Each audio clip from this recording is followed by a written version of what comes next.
to the representative of International Service for Human Rights. Thank you, Mr. President.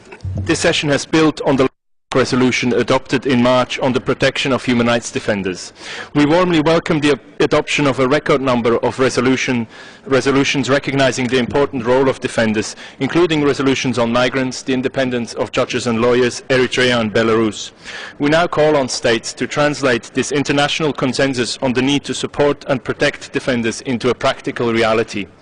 We also welcome the Council's commitment to extending specific protection to women human rights defenders, as expressed in the resolutions on the elimination of discrimination against women, violence against women and freedom of expression and women's empowerment.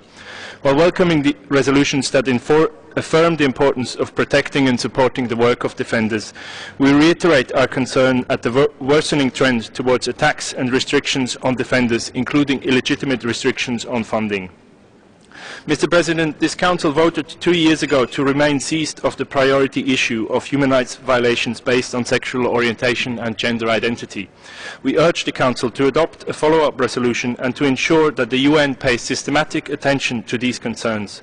We also call upon states to implement the High Commissioner's recommendations on these issues. Turning to country-specific resolutions, we commend the leadership demonstrated by the African Group, the OIC and others in highlighting situations of concerns and contributing positively to the Council's response. We particularly welcome the more active and regular ISHR reporting enabled by texts on Central African Republic, Guinea, South Sudan and Somalia, all of which provide important opportunities for human rights defenders to have their voices heard at the international level.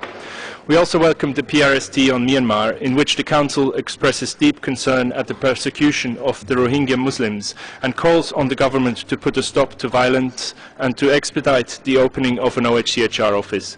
The Council should continue to pay close attention to this issue.